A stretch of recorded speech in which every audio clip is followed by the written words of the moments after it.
All right, we're going to go ahead and get started. If everyone would please rise for the Pledge of Allegiance. All right. I pledge allegiance to the flag of the United States of America and to the republic for which it stands, one nation, under God, indivisible, with liberty and justice for all.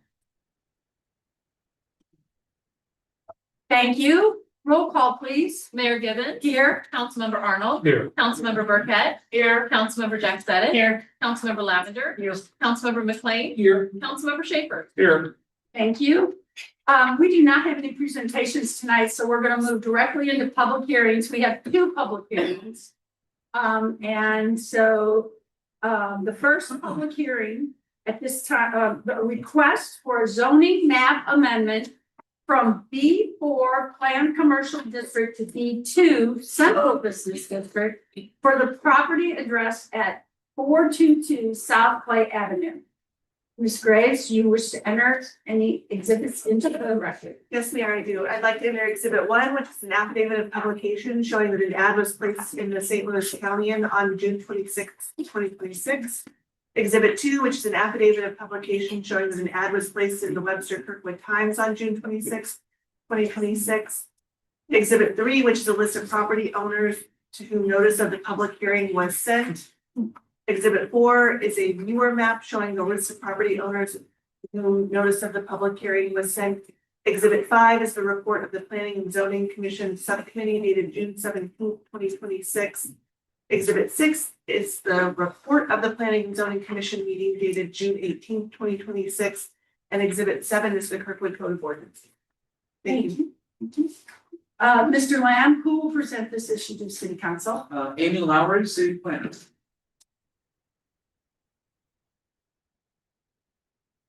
Good evening. On first. Good evening, Mayor and Council. Jonathan's going to help me advance slides, so it might be a little difficult just because I don't want to have to juggle too many things. Let me just check. Amy, can everybody hear her? Okay. Great, thank you. So, this is a property that's zoned B4, and it is on the block between South Clay, South Kirkwood Road, and then Clinton on the north and Woodbine on the south. And this whole block was zoned B4 planned commercial in 1968. It was before that, it was R5 multifamily. And this was a request from Southwestern Bell because they were going to construct a division office on the site. And the office was never built. Southwestern Bell sold the site.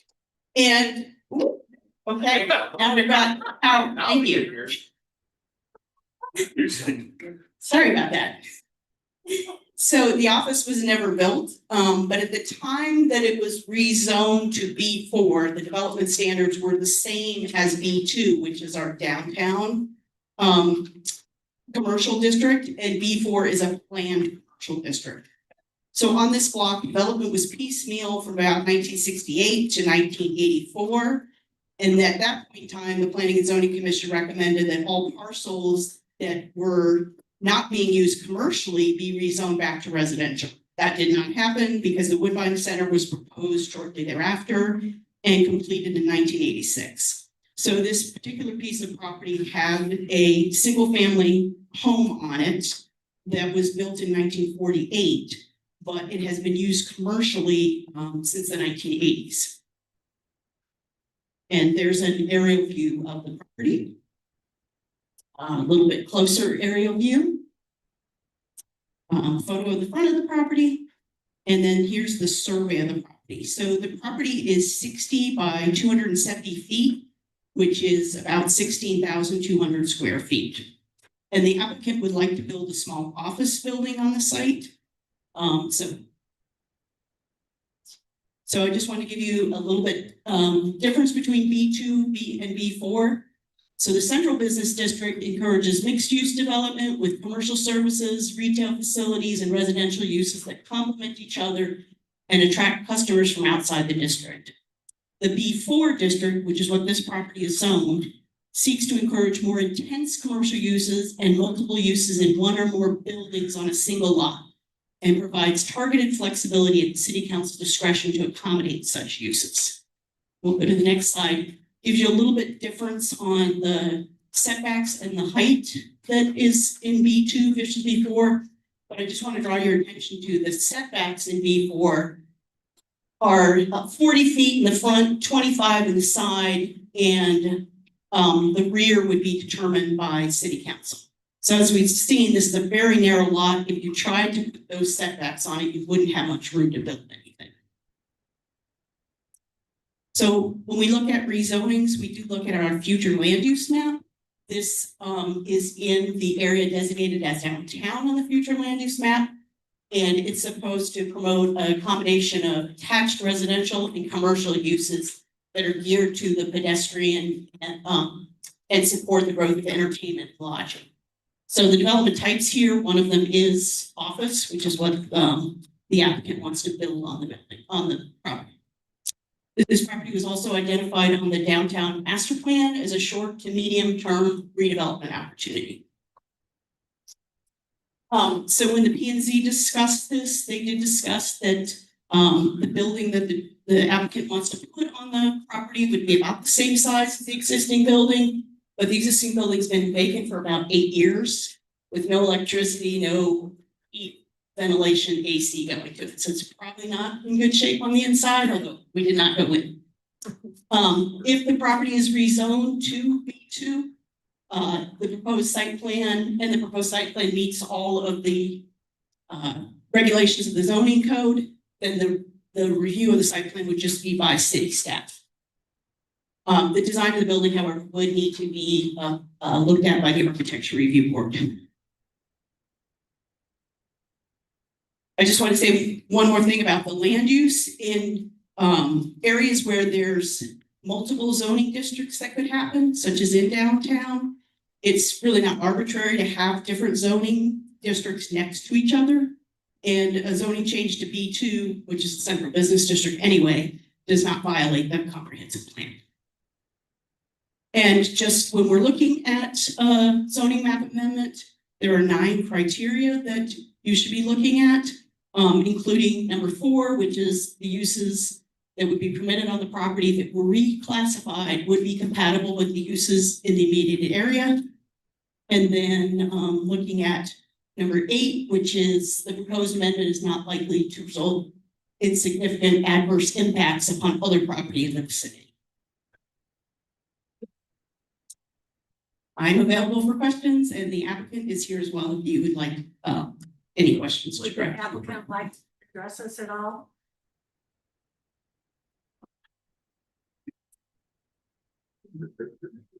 Hey everyone, my name is Matt Moore with FM Design Builds. I'm the architect representing our client who's also a Kirkwood resident looking to create an office for his growing business. So I think Amy did an amazing job summarizing that. But just to say we've been working closely with them on what you would like to do and kind of determine the V4 not only made the property unusable, but also kind of didn't feel compatible with that part of the street, which is really very residential. You know, half the street's residential, half's Right. office residential. So felt like the V2 was more in keeping with kind of the context of the street anyway we're proposing. So that's really it. Here for questions too, if you guys have I have anything. a question Yeah. for you. So you mentioned that the rest of the street has homes that are now used for offices, and the one that you have was an office, but it hasn't been used for 8 years.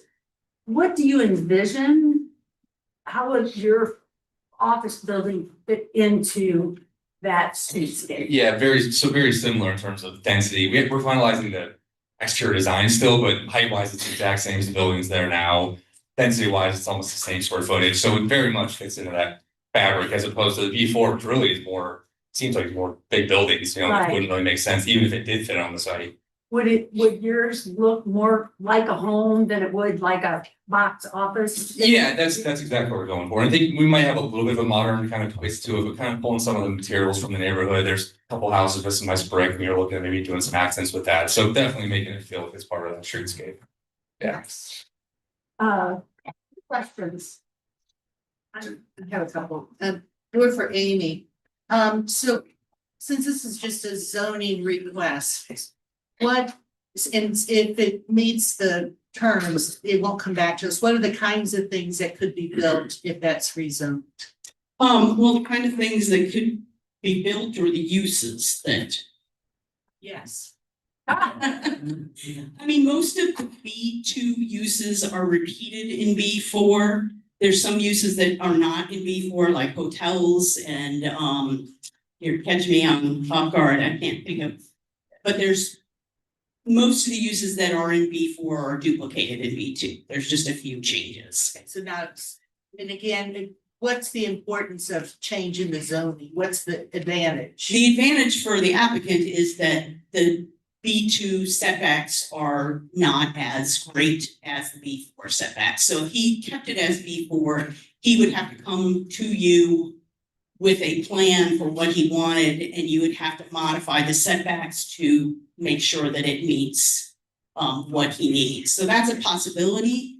That just seems like a more onerous process when B2 is actually, more appropriate for this particular property. Is there a possibility of something coming back with a special use permit in this? If somebody wanted to do something that had a special use permit attached to it, but most of our special use permits are for more intensive uses like animal hospitals, any kind of motor vehicle use, any kind of, marijuana use, tobacco use. Those are what the most of our special uses as a primary use for them. So this rezoning, and again, not to get into his plans, but whenever they are, you all will probably administratively be able to handle it and it won't come back to the council. It will not come back to council, and that includes all of the setbacks, the height, landscaping, parking, stormwater. That would all be done through staff Okay. and or MSD. Can I take one Yes. question on, so he would come back to us for the setbacks, not to the Board of Adjustment? No, if the zoning is changed to B2, We don't change the zone. if you don't change the zoning, I mean, he could go to the Board of Adjustment for a variance. It just seems like, or he could come back to the council for modifications. If he comes back to us, then we could actually have a site plan, we could have what he wants to build, and it would be, we have more of a say in it, it sounds like, which may be good or bad. That depends on, what you think a better path is. All of the other B2 zone properties in downtown, people build in conjunction with the regulations. And so I don't see, if it comes back to you, you would have a say on the setbacks. You're still not gonna, the ARB is still gonna look at the design of the building. The stormwater and all of that's still gonna go through the regulations. That's all, I'm sorry. No, that's. Let's go. Amy, so to the north, we would have B4. To the south would also be B4 still, right? And then across the street, we have, I think, R5, right? Those Yes. So, I mean, to me, B2 makes a lot more sense for that area. That's kind of a transition street. I'm not sure the commercial really makes all that much sense. What I'm curious, and I think I heard you say, is if the properties to the north of that are currently B4, our future land uses contemplate them being something other than B4 or B2. We could still have a transition area with small multifamily or something in there on that street. You could. Or somebody could aggregate the B4s and make a bigger development. All right, to me, B2 makes a lot more sense than B4 on that street, but all that's. And I will say this is the third lot on that side of the street that has come for rezoning, just because the zoning is maybe not appropriate. Any more questions? Mayor, I think. Oh, quick question. The plot to the south of the property in question, what is it? That's currently B4, but it's another old There, house with a yes, commercial the one to the use. south Is And then- it active? All the ones to the north are homes that have been converted to commercial use, and I believe they're all active. Yeah.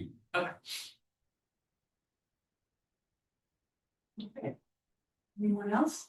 All right.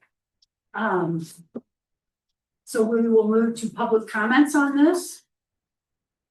Did anyone filled out a card speaking with our speaker's proposal? Mayor and council, there are no requests for comment. Right. Anyone else have any further questions or comments? All right, hearing no further discussion, this public hearing is now closed. The bill will be on the August 6, 2026 agenda for first reading consideration. Now we will move into our second public hearing. If this is a request for a zoning code text amendment regarding clarifications and revisions to the zoning code. Ms. Graves, do you wish to enter any exhibits into the record? Yes, Mayor, I do. Exhibit 1, which is an affidavit of publication showing that an ad was placed in the St. Louis County on June 26, 2026. Exhibit 2, which is an affidavit of publication showing that an ad was placed in the Webster Kirkwood Times on June 26, 2026. Exhibit 3, which is a report of the Planning and Zoning Commission Subcommittee dated June 17, 2026. Exhibit 4, which is the report of the Planning and Zoning Commission meeting dated June 18, 2026. And Exhibit 5, which is the Kirkwood Code of Ordinances. Thank you, Mayor. Thank you. Mr. Lamb, who will present the issue to the city council? Again, city planner Amy Lowry. Come on back up, Amy.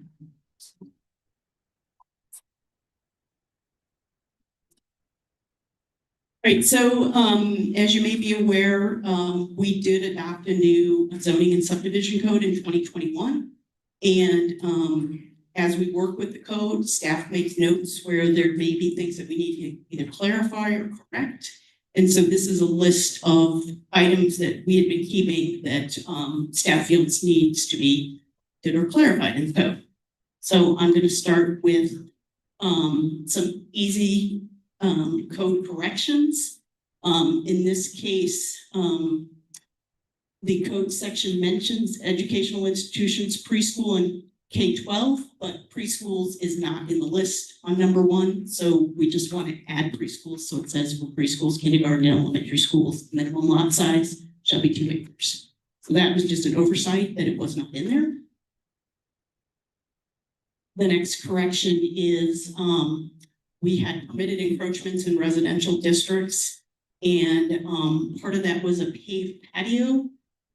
And that was grouped together with decks and porches, which can encroach up to 10 feet into the setback. But we have another portion of the code where we allowed a paved patio, as long as it doesn't extend more than 3 feet above grade, to be 2 feet from property lines. So that is just in this table, taking it out and giving it its own column so that it is just 2 feet from the property lines. And I don't know if it's helpful to have people ask questions as I go through it. Or, Let's yeah, do that. because I don't, yeah, if we go back, There's a so lot in here. there's a lot. And you know what, I think if you hold down just a little bit lower, it won't echo maybe. Anybody have any questions about the preschools or the paid patio? Okay. Okay. Let's keep rolling. So the next correction is just actually a correction in the actual picture. So the code says that when a house is next to a vacant lot, and I'm going to backtrack. So for front yard setbacks, if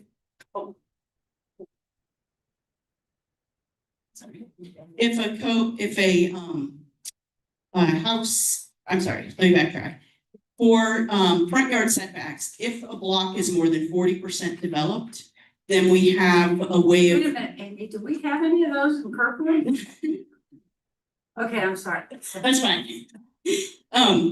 We have a way of calculating the front yard setback that is through an averaging. And if you're next door to an empty lot, you have to average in both directions. And it says that in the text, but the actual picture does not show that. So we're just trying to update the picture so that it shows that you average in both directions. So That's what this slide is, and then the next slide. And then just to change the caption that's under the illustrations to show that you would be adding this and this to get the average. This is what we do in practice, and it is in the text, but it's not in the picture. Anybody got any questions? How about if we just all jump in? If you do have a question, Amy will just keep rolling. Yep. Okay, so the next correction is just in, again, in an illustration where we had titled it area to be included in the floor area ratio, and it actually should be just in the floor area computation because floor area ratio is a different defined term in the zoning code, so we didn't want to conflate those. And those are simpler corrections. Now we're going to get into some more revisions that may be a little bit more complicated. So in the next section, we have in the code for the to give the ability for the Planning and Development Services Director to process minor projects that are special use permit just through building permit review. And we wanted to change it so that minor projects can go through building permit review instead of minor site plan review as well. And the example of this and why we put this in the code in the first place is at one point in time, Manor Grove came to us and said they wanted to put a new pavilion in the interior of their property. And in order to do that, we would either have to, they actually have a special use permit for as a nursing home. So in order to do a project like that, we would have to send them through full site plan review and special use permit review just to put this pavilion in that isn't even visible from the street. So the idea was that the director would have some discretion on some of these smaller projects. Amy, I have a question about how do you define minor though? Well, I mean, that's at the director's discretion. So generally, if there's a question, I think that the director is pretty conservative and would put things through. But minor site plans generally are site plans that meet the code entirely and can be looked at by staff and do not have a special use permit associated with them. The next code revision was just to make some corrections with regard to playgrounds and play sets. So we had play sets in the code as a use that was permitted with standards, an accessory use, sorry, that was permitted with standards in all of the residential districts, but we did not allow that in any of the business districts. And that's an oversight that if there is a church or a daycare that's zoned commercially, technically they wouldn't be able to have an accessory playground. So that's the correction on this table, is to allow that. Amy, I apologize, I didn't jump in fast enough. The prior one with the director of customer service having the ability to do that, did you guys look to see how many current things might get expedited because you would have that in place? We did not. I don't think that there would be many, because it would have to be something that is very, very minor. And that probably would be a type of accessory structure or a very small addition, but we didn't do any kind of evaluation of that thing. And so the next slide about playgrounds and play sets. First of all, we were trying to limit a play set that's less than 120 square feet. We'll let people build that without any kind of permit, but we had that as an enclosed play. And sometimes a play structure just may be a platform or just may have a roof and not be enclosed. So we made that change. And then secondly, we allow play sets to follow the rules for other accessory structures like a shed, but on a corner lot, sometimes there's not room for a play set. So we do allow a play set to be in that secondary front yard on a corner lot. And we changed that to be a minimum of 5 feet from the property line, because sometimes these smaller corner lots don't even have 10 feet to be able to put a play structure. And a lot of times they don't have a backyard, so that was the change there. And then the third change, It's still in the play sets and playgrounds. yes, Okay. and number 3. So there are occasions where a special use permit or a site plan comes to you with a playground. And so in that case, you may be able to dictate where a playground could go. And so that's the third one, so that if it's not associated with the site plan or a special use permit, that it can be 5 feet from all property lines. We have a lot of schools and churches, especially in downtown, where the play structures or play sets are in the front yard, St. Peter's or Kirkwood United Methodist. And so we just want to make sure that they can continue to do that. But if you do have a site plan that comes through and you don't want them to put it that close to the street, you would have the ability through the site plan process to change where that playground might go. My question is, 1 and 2 are only for play sets, is that correct? Correct. Why is that?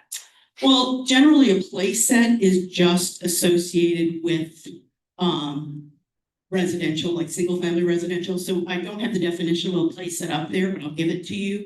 It's recreational equipment for children that may include, but is not limited to, swings, slides, monkey bars, and play enclosures. So that is more likely to happen on a residential lot. Whereas a playground, and the definition is up there, I'll just ignore the publicly owned right now, and I'll explain that. But that one's an outdoor area designed for unorganized recreational play. So playgrounds consist of swings, jungle gyms, seesaws, so it's more of a collection of play sets, really. And that would be more in a commercial setting or a daycare setting, school setting. The reason why we crossed out publicly owned is because we used to just define it that way, because as a principal use on a lot, you can only have a park or playground if it's publicly owned. So if the city owns it or a school owns it. But we do allow parks and playgrounds, playgrounds as an accessory use, for instance, on a commercial, on like a daycare or a school, as an accessory use. So we wanted the definition to be able to work for both places. So that's why we were taking publicly out of it. Amy, is there any restriction on height? It doesn't look like it on. No, we don't have a restriction on the height, at least in the commercial setting. Residential setting, generally accessory structures are limited to 24 feet in height or less than the height of a house. So if you have a 1-story house, you may not be able to have an accessory structure that's 24 feet in height.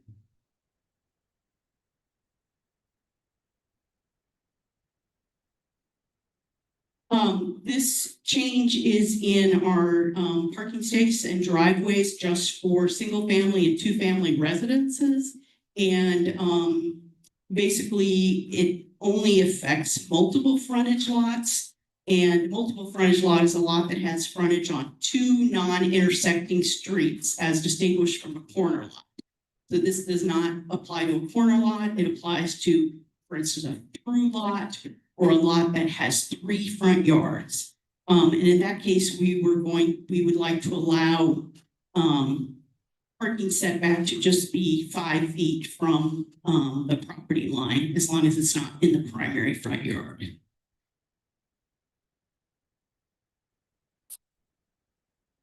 And this revision is to a table that was very confusing for people. The purpose of the table was to clarify the width of garage doors and how that determines what we consider the size of the garage. So for instance, if you have garage doors that are less than 14 feet in width, then we would consider that a 1-car garage. If you have garage doors that are between 14 and 21, maybe you have an 8-foot wide and you have another 8-foot wide garage door, we would consider, because it equals 16, we would consider that a 2-car garage. And all we're doing is flipping the chart just because it seems to make more sense that way than before.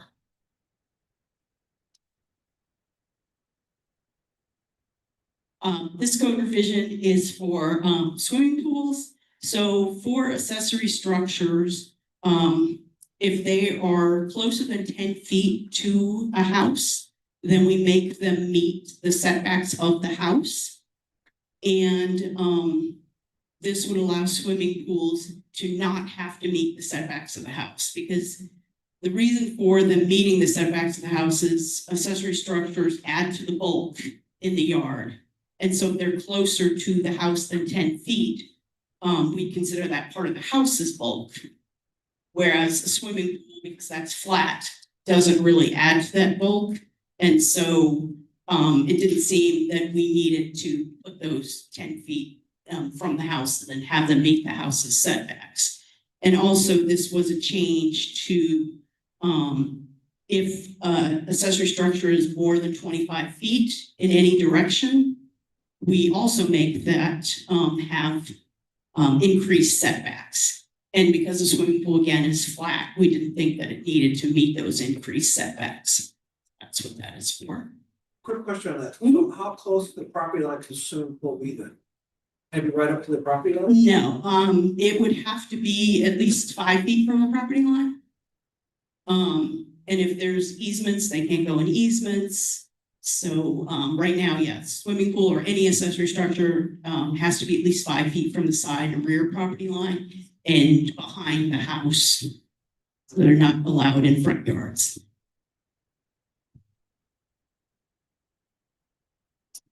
The next slide is, we as staff have been measuring the setbacks from a swimming pool, starting at the water's edge, just because swimming pool walls may be of varying depth.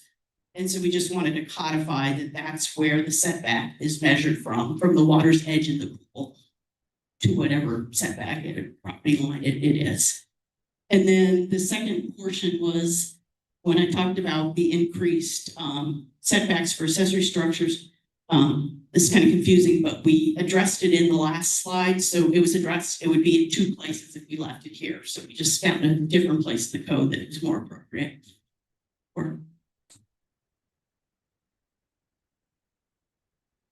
This next one has to do with landscaping for accessory structures. And the first one has to do with mechanical equipment. The way the code reads now is there has to be evergreen shrubs on every side of the mechanical equipment. Well, we were hearing from Kirkwood Electric that this was very inconvenient for them when they had to open the electrical equipment because the shrubs would get in the way. And they had requested, could we have ornamental grasses instead? So then if they have to get into the equipment, they could just cut the grasses down and they would grow back. So that's the first change. The second change has to do with trash areas.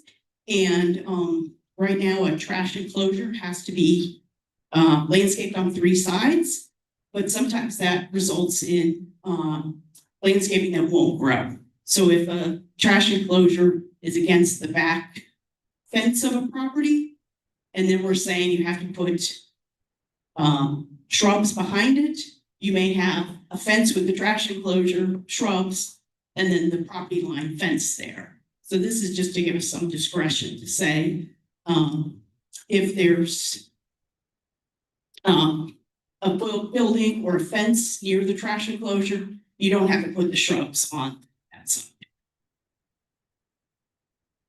Finally, this is probably one of the more complicated ones.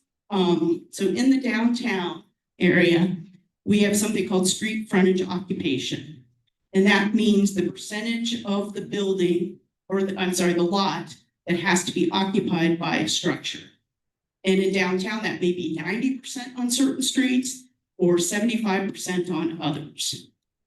Right now, we do exempt a drive aisle to access the property from this occupation, as well as if there's landscaping to having to do with that drive aisle, but then the rest of the site has to be occupied by a structure. So the idea is to kind of replicate the main downtown building form with buildings that go from lot line to lot line. But we've run into some issues with that. And then that means the foundation might have to be right on the property. And sometimes that's not possible. We've had a building where had to move it because being right on the property line meant that the footings were going to be on the neighboring property, and the neighboring property did not want the footings there. So this change, next page, is just to give an adjustment so that the building could be a maximum of 5 feet from each property line, and that would not count against the frontage occupation. Anybody have additional questions?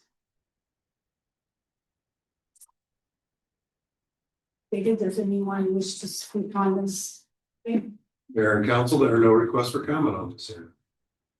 Thank you for sticking through that with me. If you have any questions or something comes up, please get in touch with me, but this is just something we try to fix what we can when we see there to be changes. Very good. Thanks. Thanks, David. So Sure. so this hearing is closed, and the bill will be on the August 6th, 2026 agenda for first reading consideration. Thank you. We will now move to the consent agenda. Public comments? Sorry, public comments first. Statement? Yes. Public comments, 3-minute limit per person. The public comments portion of the meeting is an opportunity for the city council to listen to comments from citizens. It is not a question and answer session, and the city council will not respond to comments or answer questions during this period. The mayor may refer any matter brought up to the city council, to the chief administrative officer, or city clerk if action is needed. Thank you. Mr. Weiler, you've got cards. Yes, Mayor and council, there are several requests for comment this evening. The first is from Linda Ross.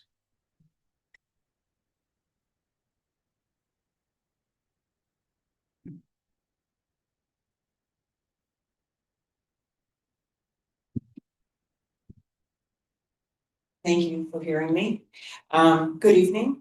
I come today, not just as a colleague, but as someone who has known our mayor for many years, as a friend, as a partner in this community, and as someone who has seen firsthand the kind of person she is when no one is watching. Let me begin by saying what many are already thinking.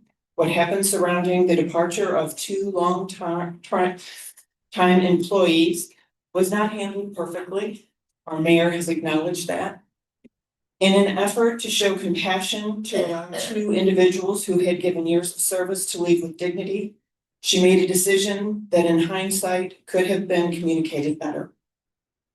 But I ask you to consider something deeper than a single comment and a single moment. Character is not defined by one decision. Character is defined by patterns, by years of behavior, by how someone treats others, by the integrity that they bring to their role day in and day out. And I can tell you without hesitation, this is a deeply honest person. This is someone who cares deeply, sometimes so deeply that she prioritizes people over process. In this case, that compassion may have led to a misstep, but let us be clear, the intent was not deception. The intent was humanity. We all want leaders who are honest, yes, but also leaders who care about people, who understand that behind every title, there is a human being, a family, a legacy of service. This is who she has always been. I have known her long enough to know that when she makes a mistake, she reflects, she learns, and she does better. That is what real leadership looks like, not perfection, but accountability and growth. It is easy in moments like this to reduce someone to a headline or a single decision, but this is not who she is, and it is not fair for the years of dedication she has given to this community. We should expect transparency We should hold our leaders to high standards. And we should also be willing to recognize intent, integrity, and the full measure of a person's character. I stand here today in support of our mayor, not because she is perfect, but because she is principled, because she cares. And because I know, as someone who has walked alongside her for years, that her heart and her leadership remain in the right place. Thank you. Whoa, 3 minutes.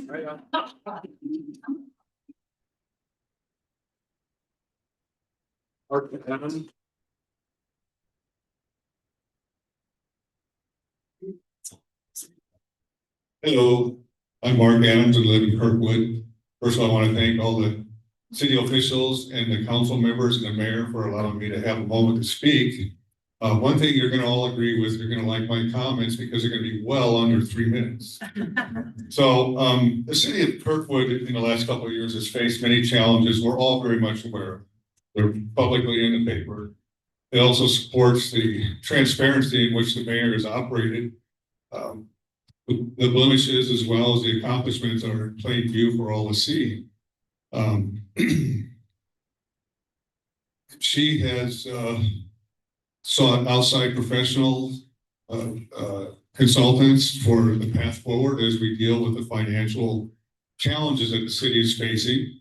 And of course, it relied on the savvy recommendations from various forms of city council members, some here and some that are not. All through it all, when she does make a decision, and she has a good plan, the city has adopted a good plan, it'll take about 5 years of hard, dedicated work. It's a plan that's should be worked on and continued on, though it still gets critics, and there's no doubt about that, but through it all, she's maintained the status of the adult in the room as she brings us forward into a new chapter of Kirkwood success. I've had the privilege of knowing the Gibbons family for 38 years, and I know they're going to continue doing the right decisions, make the right decisions for the city of Kirkwood. Thank you for your time.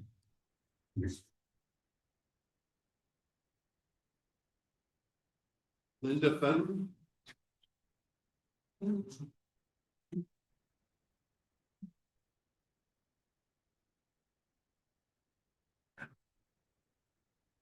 What's this? Well. Yes. Everybody. Yes. Yes. Mayor and council, thank you tonight for your service and for listening to me this evening. Hold the mic up. Oh, Fonda, live actor. here, Fonda, I can't hear you. okay. Take those off my minutes, okay? All right, so Mayor and council, thank you so much for hearing our comments tonight and for your service to the community. As most of you know of me, my passion is preservation of the natural world, and that includes rivers. And I want to commend you for adopting the new floodway ordinances that were discussed at the June 2nd City Council work session. I think I've sent most of you photos of that I've documented of the Merrimack River flooding along Marshall Road over the past years. Deb, you and I cleaned up that river for 20 years? Operation Clean Stream. And I am concerned that number 2 on our new ordinances, that it says any amount of floodplain storage requires the same amount to be removed. And it also requires the floodplain storage to be balanced rather than affecting elevations, and it can potentially decrease heights. So I would just like to ask if you could look into what has taken place at the water treatment plant. I have historical photos of the river flowing within 10 feet of the building. That side is not, we all knew the ponds were going to get filled eventually down there, but the side has also been elevated. And I would like to point out that within 2 years of the site being not only filled but elevated, you had vast amounts of Green Tree Park upstream from it wash away, including the pavilion. And most people will tell you that when you narrow the channel, it's going to affect the upstream as much as the downstream. So I hope it was not a self-inflicted wound, and I think it deserves some checking into. Okay, real quickly, next. On your agenda, you have 77 and 78-2026. Those numbers for the public work facility come to almost another $500,000. I'd like to know, and I think the public has a right to know, whether that $500,000 that you're gonna vote on tonight is included in the 8 million you've already approved, or it is an addition. And if it's an addition, I think the public has a right to know and should know how much more is coming. Okay, number 3. My concern in sitting at the water committee discussion or water discussion prior to this. I know that the city has removed 1.8 from the capital fund for streets. And I'm concerned that we are relying only on the TDD funds for our streets. And how this will affect water main replacement. So if the numbers we heard in that meeting did not include returning the maintenance to the streets, where is that money gonna come from? Are you gonna take it out of the TD? Can you legally do that? Okay, wait, I'll hurry up. Okay, the last thing is, there was discussion about lead in the water. Okay, so Missouri Americans Water's website, they recommend home testing kits at Home Depot from $8.72 to $26.99 on Amazon. And maybe that might take care of the 1,100 homes you don't know about. Thank you, Linda. Thank you. Ron White.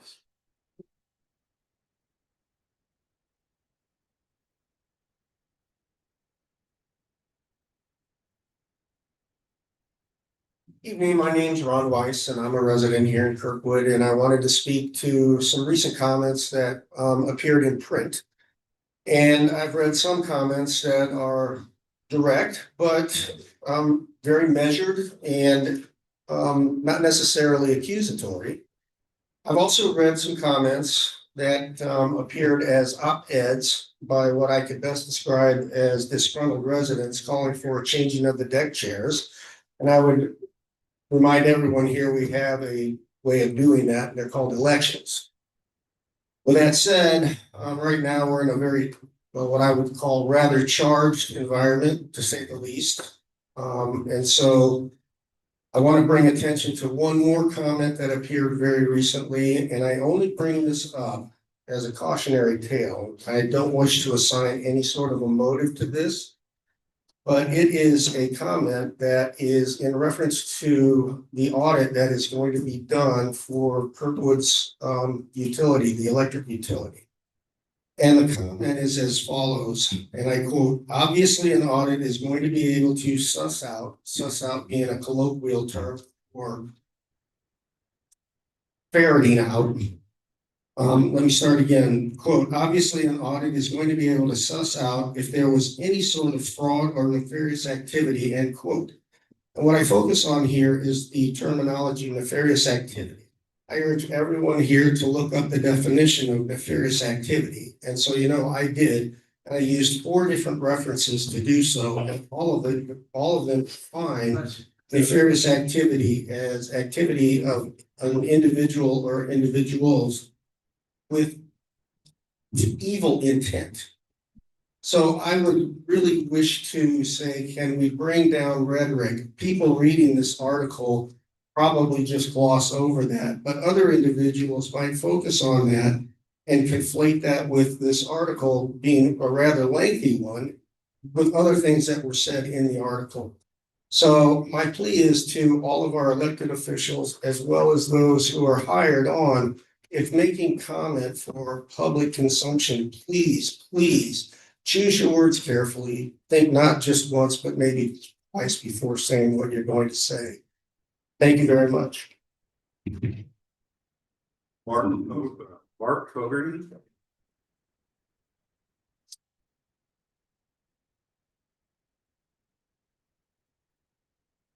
Hi there, I'm a member of the Citizens for Historic Kirkwood, and for over 25 years, my wife and I have lived at 705 North Taylor, which is the Essex Mud House in the Taylor Historic District. Our house is one of the landmark houses, was built in 1862 by William Essex, who was one of our city's founders. I'm very concerned with the pace of tear downs in Kirkwood and the ongoing loss of historic treasures in the city. This includes a recent destruction of 751 North Taylor. This house was well worth saving and could have been easily updated to modern standards. Because buyers know that they cannot be stopped from tearing houses down, it seems that they're buying houses with the intention of tearing them down from the beginning. As a result of our weak historic preservation statute, we are rapidly losing the historic charm of our city. I reviewed the current Kirkwood Historic Preservation Statute as well as the proposed updated ordinance written in 22 that was apparently never considered by the full city council, much less approved. I've also reviewed ordinances of other areas in St. Louis. Many of them were written on a similar template, which follows the state of Missouri and the Federal Department of Interior guidelines. Neither the current nor the 2022 proposed ordinances give the Landmark Commission any power to preserve historic properties and prevent their demolition. This is not true in most other cities with significant historic housing stock. So I encourage you to read the Webster Goes ordinance. It's reasonable and it's effective. You can see this by comparing driving through one of our historic districts or driving through a place like Webster Park. It seems that to many Kirkwood residents that the opinions of construction companies outweigh those of actual citizens of Kirkwood. One erroneous opinion apparently being propagated by builders is that effective historic preservation ordinances will reduce property values. However, there are numerous studies showing the opposite is true, with homes in historic districts appreciating at significantly higher rates than those outside of the districts. One significant driver of the remarkable increase in Kirkwood home values is the desirability of living in such a charming historic place. If the very houses that make this city charming and historic are gone, this advantage will be lost. None of us want Kirkwood to look like one of the outer ring St. Louis County suburbs. With the negative publicity from the teardown of 751 North Taylor and the state of the city's finances, addressing this issue in a meaningful way could give the city a much needed win and generate a lot of great publicity without significant cost. I urge you to take up this issue as soon as possible and form a joint working committee with the Landmarks Commission to update the ordinance in a way that gives the commission the ability to ensure preservation of historic properties. It seems self-evident that this commission should have this ability. Thank you for your service and thank you for listening.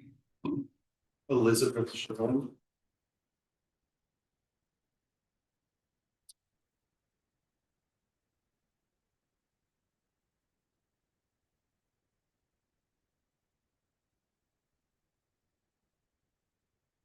Hi, I'm Elizabeth Shantz, and I'm here to talk to you on a happy note.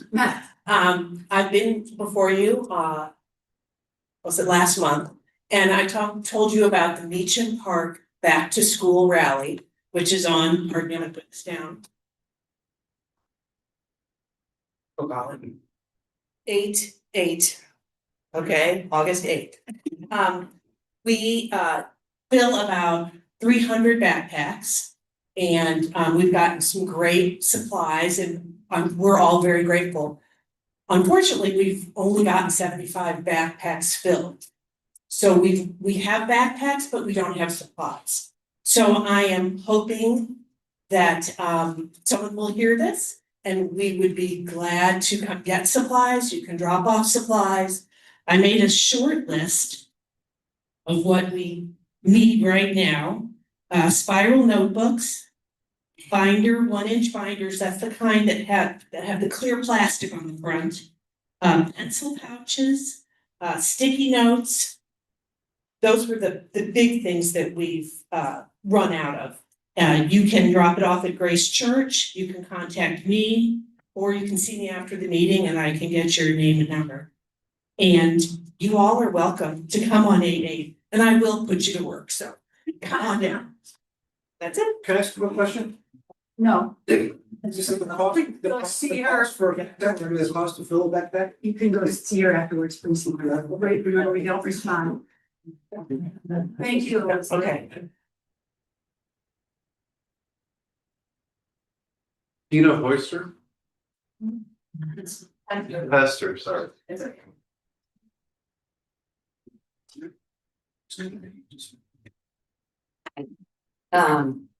Mayor, council members, thank you for this opportunity to speak. When I came up here tonight, I only had 2 comments I was gonna make. But now I find I have 3 comments I wanna make. And the first comment is, the communication is just too one way. You know, when I came up here and when I hear people give their feedback and talk about things or ask questions, and it's just silent. We don't answer questions here. Well, what do you do with the information? Do you ever go back and talk about it? Do we ever find out if you talk about it? No. And that also leads me to my third comment, which is about lack of communication around the density in Kirkwood. Every week, there's something else in the paper. This property is gonna be bought. You know, we're buying properties that were never in the original 2032 plan, or maybe it's 2035, can't remember. But we just keep buying properties and selling them to developers.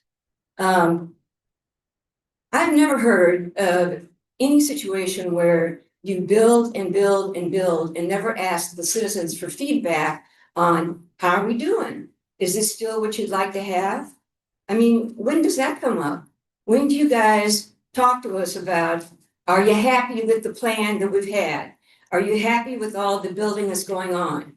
I mean, that lack of communication is, well, it is severely lacking and it's very, very frustrating. My last comment, and this has to do with the recent gentleman who resigned. You may have already talked about this before, but as far as accountability goes, is there any talk at all about perhaps finding out if they had professional liability insurance? Or is there any talk at all about maybe taking back the nice packages they got for retirement and considering how much money was lost under their watch? You know, I just wonder, you know, I have so many questions and so few answers. And I guess I'd also like to know, how do I get answers here? Thank you. For comment.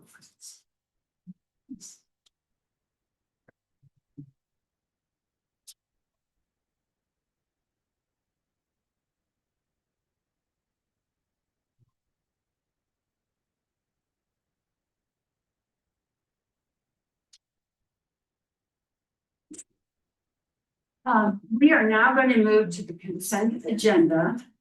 A motion and a second for the consent agenda. Motion. Second.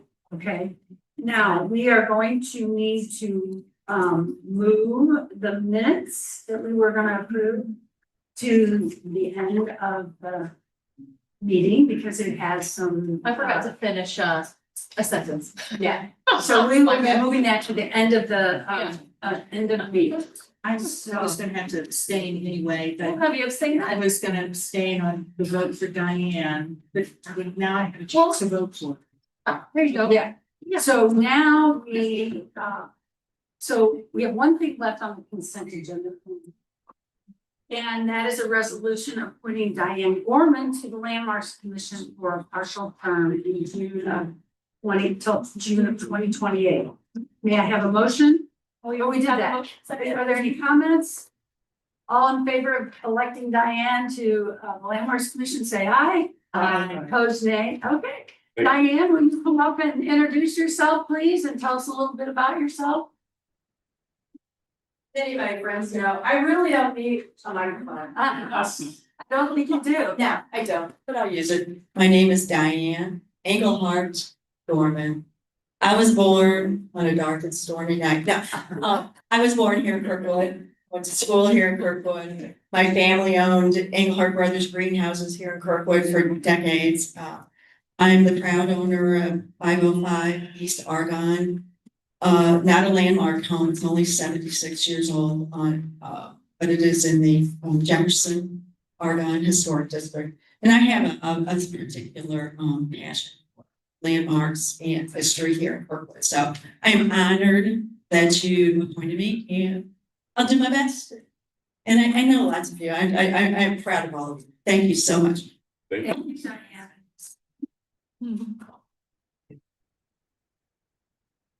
Now we'll move to new business. Bill 11133.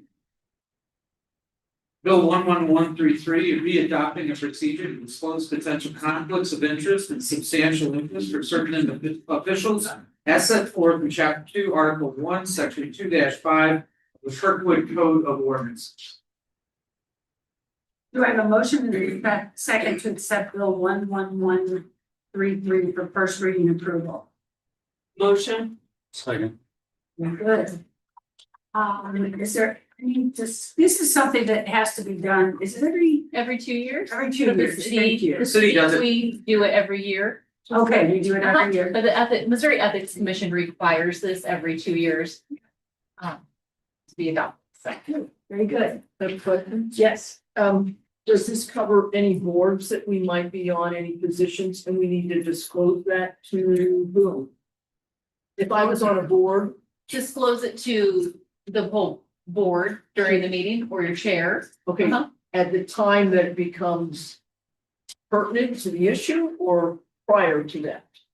Either, but definitely during the meeting Right. to make it public. That you would, if there's a conflict, you need to recuse Right. yourself. And does But this include any boards that our spouses may be? What? I don't. I don't believe. No, I don't believe We so. should do the case by case. Yes. I don't want to speak like. Yeah, I don't believe. just questions I have. Yeah. Thank you. Any additional questions? This is a. Roll call, please. No, this is just first reading, so it's Oh. all in favor. All in favor, say aye. Aye. Opposed, nay. Okay. And that will be, motion passed first reading approval.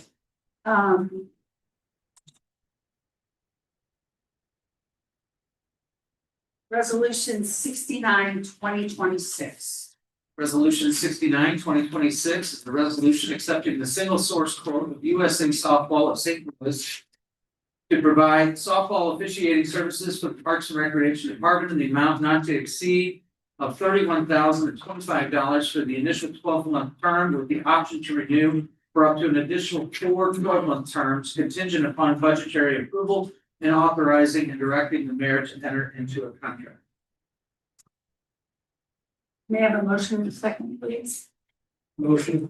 Second, Are there any, well, I have something to tell Kyle. I mean, I broke this out, 750 games at $31,000 instead of $41 a game. How do you do, I can get people to do that. That's a pretty good deal. You charm them, is that? I'm sure I understand your question. No, there's a registration fee for all of the softball games, team and per number of games in each league. So one league might be single game, single night league, or one might be a doubleheader league. So there's a registration fee for each of those teams, which is not associated with the cost per registration per team for USA softball. Any other questions, Kyle? I have, so this is a 1-year contract with the option to renew for 4 additional years. And this might be a Darren, David, Kyle, so those will not come back to us for contract renewal that will only show back up in the budget. But if we don't, we're really doing this that it's ongoing for 5 years, correct? That was this year and more. Well, 4 additional, so 1 year now, Okay. and 4 additional. So this will be the only time that we will address the conflict unless you bring something else. Right, and there will be a increase next year already. You already know that. It's going to go from $35 to $37. So those terms will come back to us They will be in the budget, they'll be presented with that increase in the budget. but it won't come back to us other than through the budget process. Right. You will negotiate as those prices go up. You will just build that into the automatic renewal. An amended contract would come back to us. That's an amending. Would that be amending if it goes up? Yes. So then that would. Yes, sir. That's, I was thinking if it goes up, yeah. Well, Kyle, keep it the I think there's a same. Same, sir. Unless there's a schedule in it, was there a schedule in the? And there was No. like a Schedule increase. I don't remember seeing this in prior years. I still think so. Well, that's kind of, we have a lot of these automatic renewal contracts, so I know it's on Darren's, at some point we gotta understand what comes back to us when. I agree. Or do they just, I can bring it back whenever you want. Every year. Yeah, but under what terms, and is it, you know, because some do build in an automatic price increase on that initial one. But again, this is just a good example of some clarity we don't need on this, but we may need On going forward. other things. Yeah. Okay, I just want to clarify, if I read this correctly, all the revenue from the softball leagues covered this cost Yes, in some, yes. right? And So so you make a little. we do, and for example, so there's multiple things that are in that account. You have a list here, softball registration, volleyball registration, indoor pickleball, turkey day run, fitness classes, senior trips, family programs, holiday programs, beer run, Nerf wars, and on and on and on. That are in that line under programs and sports. And there is a net on that particular section of our budget. Okay, any more questions? Roll call, please. Mayor Gibbon. Yes. Councilmember Arnold. Yes. Councilmember Burkett. Yes. Councilmember Jack Pettit. Yes. Councilmember Lavender. Yes. Councilmember McLean. Yes. Councilmember Schaefer. Yes. Resolution has passed. Resolution 70-2026. Resolution 70-2026, a resolution accepting the bid of the Life Assist Inc. at the rates provided in the rate sheets, a copy of which is attached here too, and incorporated by reference herein, in the amount not to exceed $50,000 for fiscal year 2027, pursuant to by board purchasing cooperative contract for the purchase of EMS disposable medical supplies on an as-needed basis for the fire department, and authorizing and directing the director of procurement to issue a purchase order. Do I have a motion and a second to? Motion. Oh, thank you. Second. Thank you. Are there any comments? Questions? I had the opportunity to talk to the chief today. I believe this is a new contract for a new organization, and no, he doesn't spend it all at the same time, and it just helps him get supplies in. And obviously, we can see from the list the costs that they would be. Any more comments? David, can you advance slide, please? That's in point of order. Right. All right, roll call, please. Mayor Gibbons. Yes. Councilmember Arnold. Yes. Councilmember Burkett. Yes. Councilmember Jack Pettit. Yes. Councilmember Lavender. Yes. Councilmember McLean. Yes. Councilmember Schaefer. Yes. The resolution has passed. Resolution 70-2026. Resolution 70-2026, accepting the bid of Oh, wait, Seventy- sorry. 71. Thank you. My fault. That was my fault.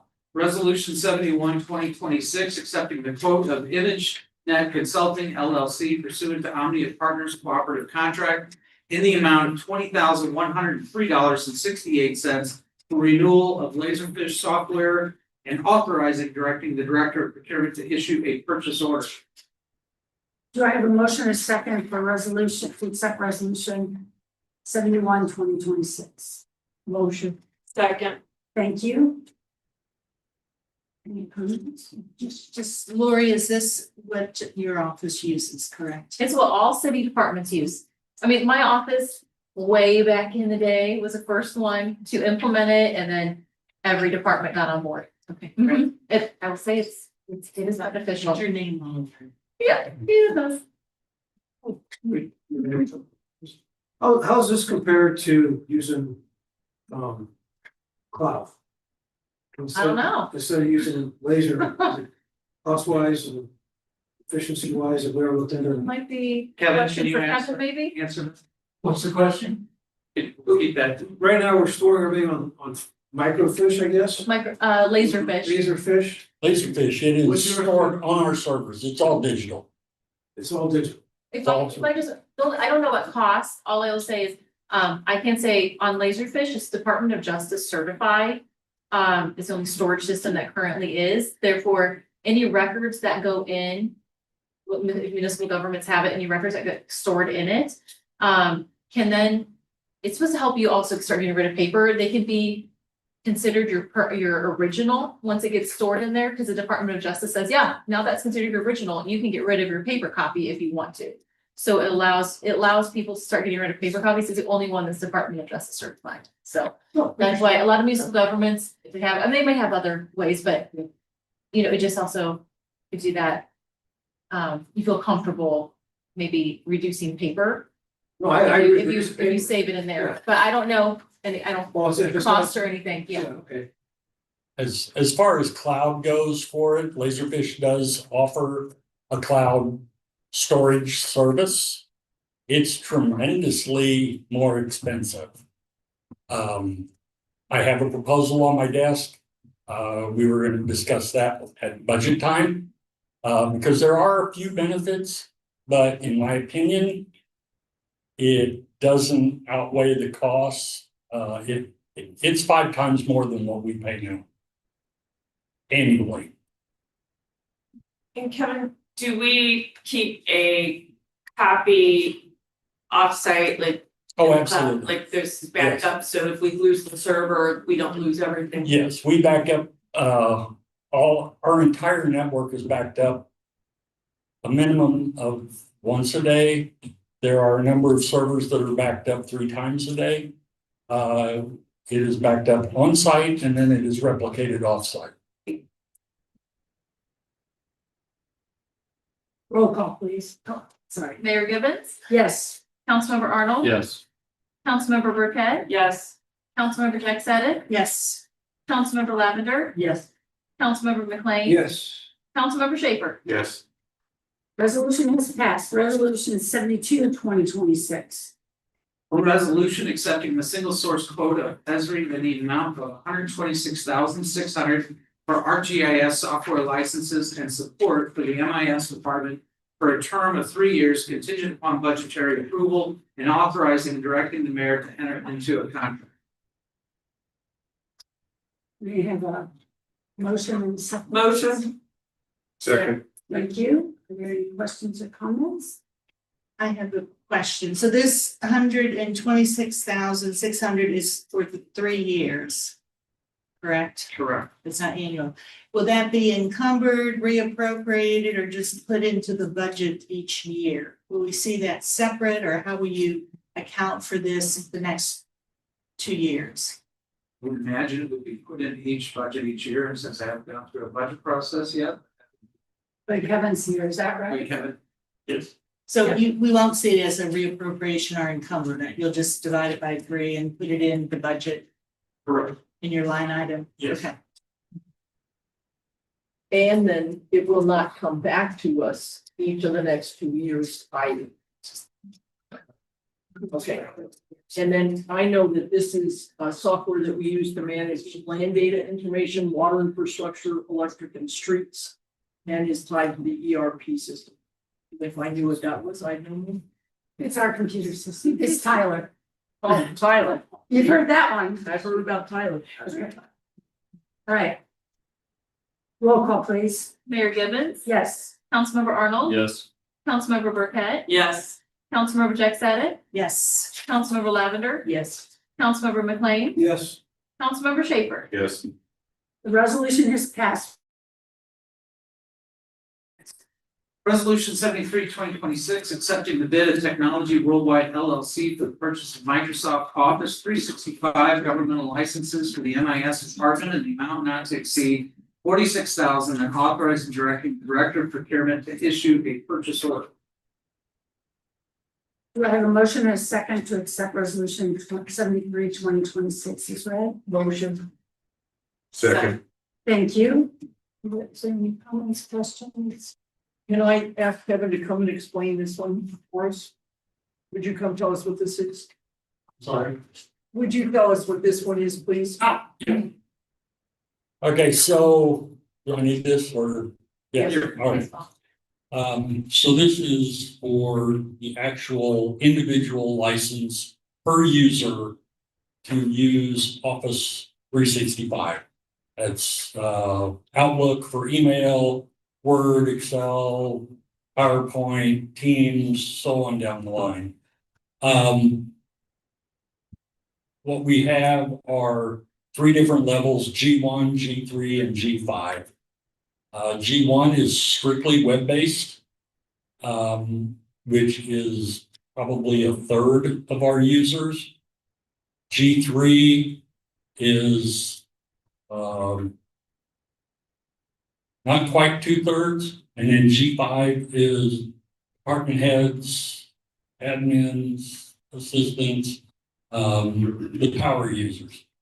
What we're doing initially is month-to-month purchases because we're not sure exactly how the licenses are going to work for individuals.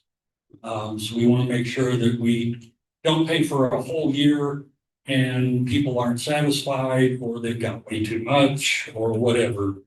So after the initial 6 months for this fiscal year, next year we will go out for bid for a full year and hopefully have a really, really good idea of the license level for each individual position. Obviously, if you go for a full year and pay up front, there's a substantial decrease in the cost. So that's what we're looking to do for this year right now. So. Yeah, and I thank you for that explanation because it sounds as if in this half a year time frame, you're going to be able to best assess who needs what license. So in the long run, it will help us save money in having these 6 months under your belt to know how to best move forward. That's the hope anyway. Yeah. Yeah. Thank you.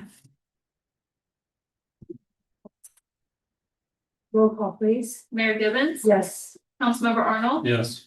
Councilmember Burkhead? Yes. Councilmember Dick Sadik? Yes. Councilmember Lavender? Yes. Councilmember McLean? Yes.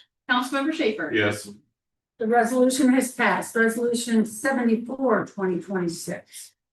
Resolution 74, 2026, a resolution accepting the bid of key equipment and supply company in the amount not to exceed $182,437.64 pursuant to Sourcewell Cooperative contract for the purchase of a 2026 8 cubic yard mini rear loader refuse truck for the Sanitation Division and authorizing and directing the Director of Procurement to issue a purchase order.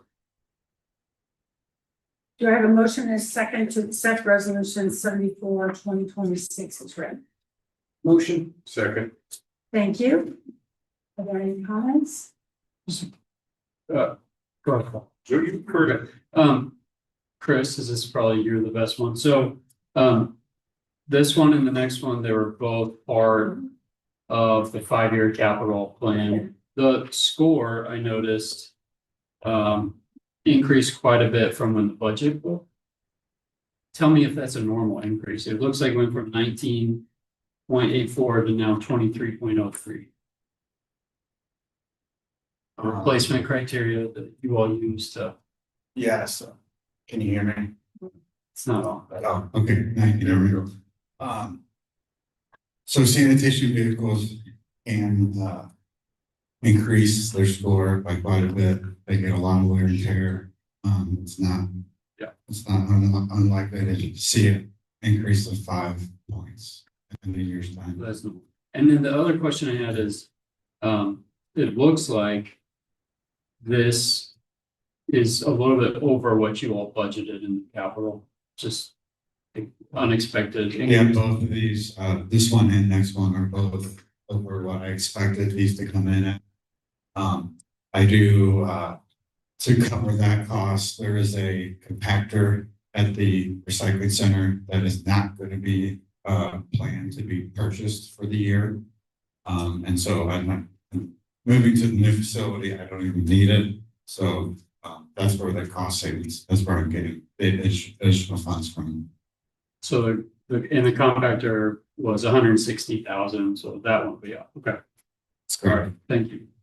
And one of the things that we're gonna do when the recycling center moves is there's going to be a glass receptacle there that will accept glass.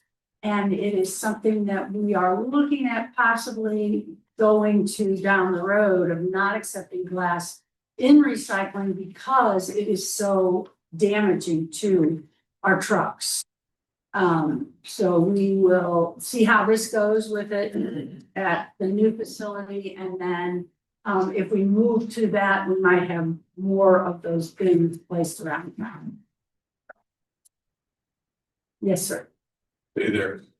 Here's your question. Have we ever looked into leasing or renting the equipment versus purchasing it outright?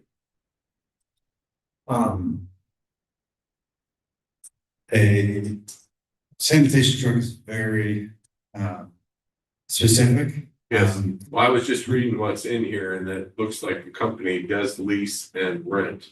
So I just wondered whether we looked at renting, leasing versus straight out purchasing and where the advantages might be either way. I can't really answer that, and maybe a better question for the fleet director. Okay.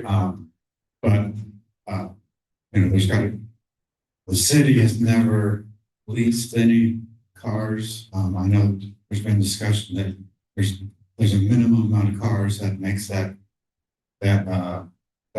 economically sensible. Sure. And the number of cars that we, specifically for sanitation, it just isn't. I think the lease is usually typically for more modern or readily used vehicles, and these are not readily used.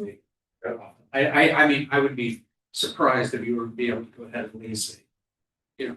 Very It is- specific. Yeah, like this one or the next. I understand. I just But it's, said it. it is, I mean, you never know, because sometimes they do, come up, so we'll look at it. And we have looked at different lease options for them, Okay. like Keys offered, this is about the total of over that. Things may have changed quite a bit. Got it.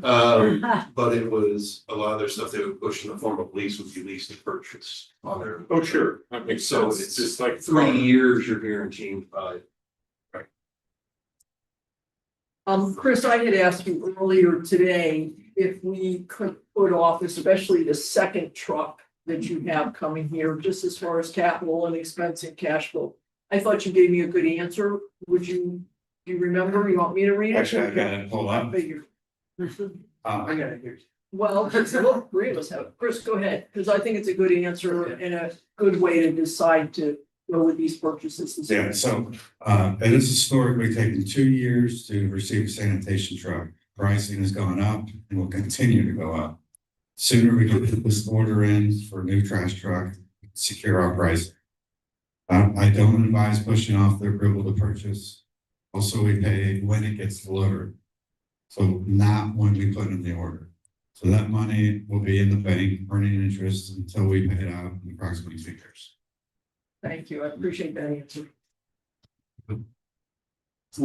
Are these ready to go? Do we have to do anything to them when they get them? Are they ready to roll out in service, or do you have to add additional, things to it? The only thing we put our city logo on. Yeah. Plate. Roll call, please. Mayor Gibbons? Yes. Councilmember Arnold? Yes. Councilmember Burkett? Yes. Councilmember Jack Sadek? Yes. Councilmember Lavender? Yes. Councilmember McLean? Yes. Councilmember Schaefer? Yes. Resolution is passed. Resolution 75, 2026.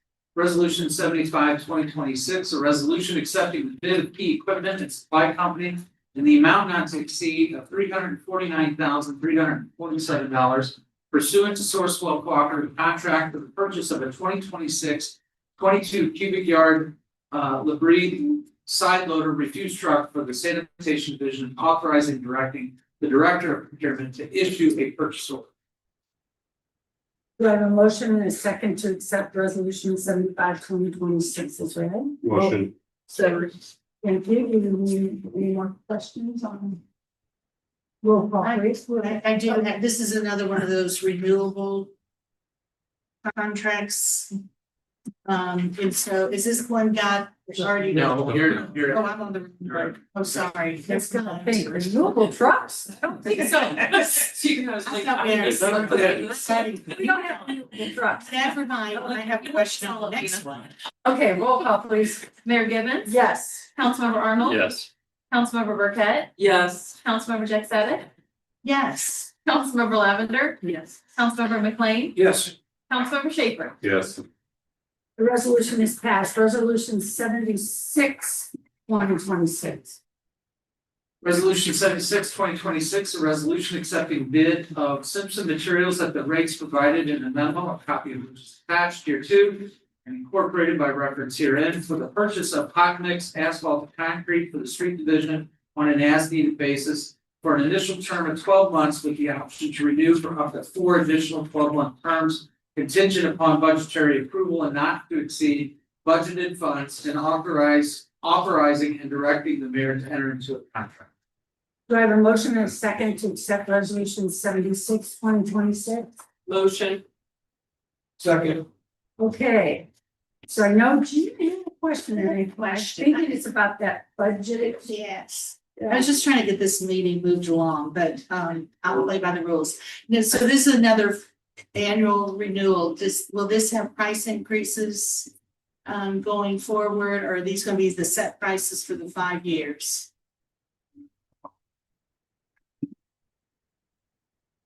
So generally on these 5-year contracts, they're allowed a 2 to 3% increase. Now, if both parties agree to that they're above and beyond that 2 to 3%, then we would go out to bid and then we come back to you guys.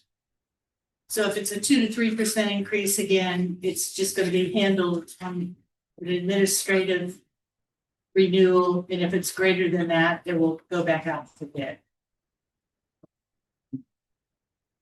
That's how I handle on my contract. Paul? So how long ago has Simpson started doing hot asphalt? I thought it was George Weber that was doing Georgia. Is something new or is this been going on? We've gotten mixed from Simpson for years and years. Yeah. All right. Weber's didn't even bid, so, Well, I didn't. okay. Roll call, please. Mayor Gibbons? Yes. Councilmember Arnold? Yes. Councilmember Burkett? Yes. Councilmember Jack Sadek? Yes. Councilmember Lavender? Yes. Councilmember McLean? Yes. Councilmember Schaefer? Yes. The resolution passes. Resolution 77, 2026. Resolution 77, 2026, a resolution accepting the quote of Murphy Company in the amount not to exceed of $226,050, which includes a 10% contingency in the amount of $20,550 for card access system and video surveillance services for the new public works facility at 545 Leffingwell Avenue, Kirkwood, Missouri, and authorizing and directing the director of procurement to issue a purchase order. Thank you. Do I have a motion and a second for resolution 77, 2026? Motion. Second. Any comments or discussion? I'd like to have a conversation with Chris if I may. Sure. I think you were the first place I stopped to talk about Mrazek when I first got it. And we kind of walked through the process that we had bought the building at $12.5 million. We had borrowed $8 million for certificate of participation. I believe the number was we spent about $1 million in last year's budget for architectural and navigate. And then you had another $1 million plus in this year's budget of that. You remember that conversation? And we ended up by saying, if we were to walk away from this process at this point in time, we would probably lose easily $6 to $10 million that we would not be able to recover. So just If I- to clarify on those Yeah. arc images and navigate, it's a total of $1 million. Yes, Not each year. yes, but we Okay. had already spent that. And then this year's, in your budget, you've got what, 1 point something million, including these two resolutions for this evening, right? Yes. Okay, all right.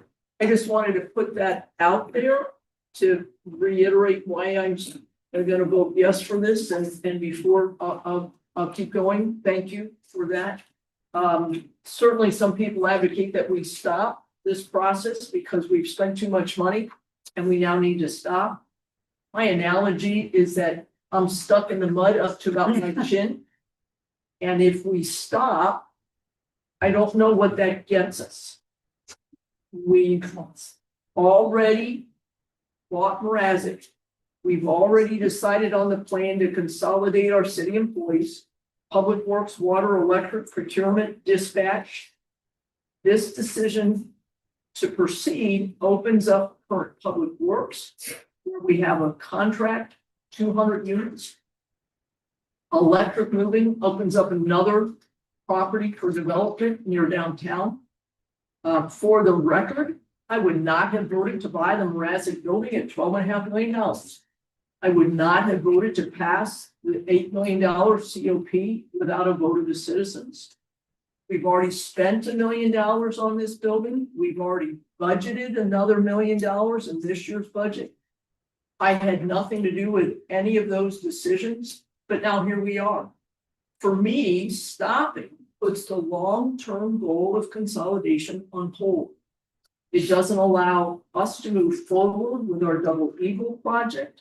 So for me, stopping at this point, when we're up to our chin in mud, which could cause us a minimum of $6 to $10 million loss, and I don't think we've ever recouped, doesn't make sense to me.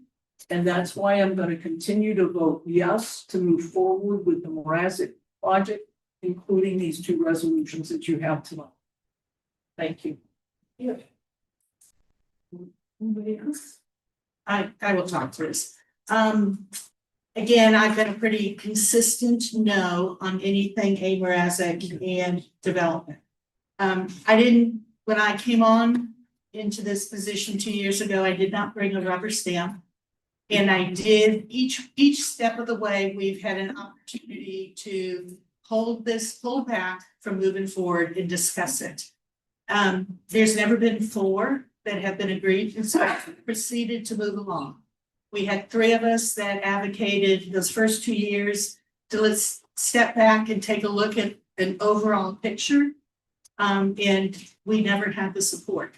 I hear you. We're spending millions. This is now up to a $39 million project.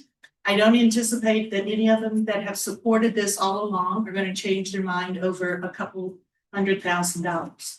I'm not going to vote yes, because at any point I know if I say yes, then all of a sudden it's going to be, oh, you support the project. If you change the paint color, I will still vote no. So don't change the paint color. Darren did try to kind of give us some information about these 2 items, which total up to the $496,000 that are in the Public Works Infrastructure Capital Plan. And granted, we did pass the budget that had that in that, but things still have to come to us for a vote. This is not, we all individually at any point can say, maybe not. Within that line item, and again, it's a little confusing because I think they listed it as a 301, which is a capital expenditure account. And it's hard to find in the budget book, but Darren highlighted it for us. And under the new Public Works Building, Tech, Equipment and Services, we have $609,000 in that line item. These 2 resolutions add up to $496,779. Darren also sent us some additional things that will come out of this line item, which total another $205,000. So this budgeted 609 line item is facing a $701,000 expenditures against it. Now, the professional services, which is at $435,000, back when David sent us some information on this, I think that number was 900 and something thousand.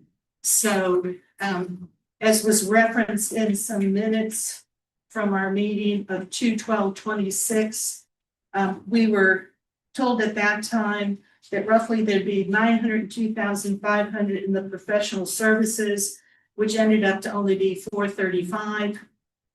In the moving expenses at 105, Darren's projecting that's going to be 45. So we have 2 other line items with different numbers, but the one that all of this is coming out is looking like we're going to run a little bit tight from the 609 to the 701. So again, The challenges will maintain, be real. Do I anticipate after we've already agreed to spend 39 million that somebody's gonna pull the project on 100,000?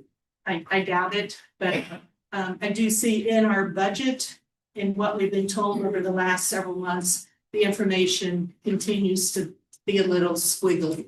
As I said, I've been a no all along, and not a no to the project, but a no to, we need to talk about the bigger picture. And I will continue to not vote for these expenditures. And I asked you, at one point you said it was 30 million, now you're saying 39. Yes. You want me to walk you through that? So You can provide it to me. yeah, and we've talked about it this, so David's numbers, I think we're at 22 million, and that did not include the interest that we're paying on the debt, which is another 17 million. So 22 and 17 is our 39 million.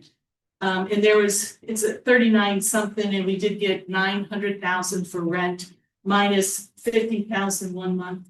We bought some furniture over there. So do the math in there, we're at about 39 million for this property. It was projected at the time, I know some of those that were on at the time, it was projected, it was a less than $20 million investment. We are now almost double what was projected 3 years ago, 2.5 years ago. And we're facing challenges with some of our other departments. They're open for discussion at some point, which would be a post game review, I'm assuming. Yeah, so I share a lot of the concerns that Councilmember Jack said, just talked about.